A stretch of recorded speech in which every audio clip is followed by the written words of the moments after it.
शिवसेना नेता संजय राउत ने सरकार के संविधान के खिलाफ कामकाज पर गंभीर आरोप लगाए हैं। उन्होंने कहा कि लोकसभा में संविधान पर चर्चा हो चुकी है, अब राज्यसभा में भी इस पर बहस होगी। राउत ने ये भी कहा कि अगर सरकार 400 सीटों का आंकड़ा पार कर लेती तो संविधान में बदलाव को लेकर बहस होती। वहीं जाकिर हुसैन के निधन पर राउत ने गहरा शोक व्यक्त किया और इसे देश के लिए एक बड़ी क्षति बताया। उनका कहना था कि यह दुखद खबर लता मंगेशकर के निधन के बाद आई है।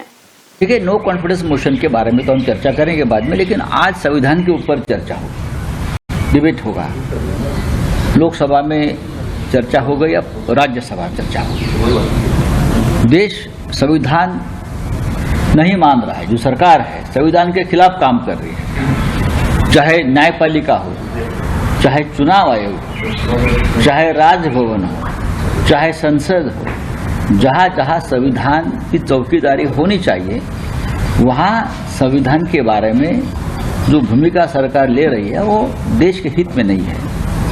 अगर ये सरकार 400 पार कर लेती तो आज संविधान में चर्चा का विषय अलग होता। अब संसद में चर्चा का विषय क्या होता?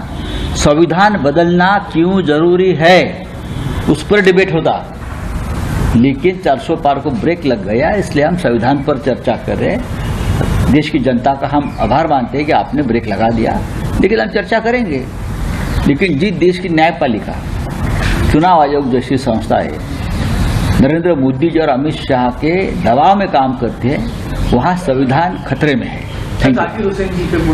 जाकिर हुसैन जी का जाना देश के लिए बहुत क्षति पहुंचाने वाली खबर है। न्यू वीडियोस की अपडेट पाने के लिए सब्सक्राइब करें इंडियन न्यूज को और बेल आइकन को दबाएं।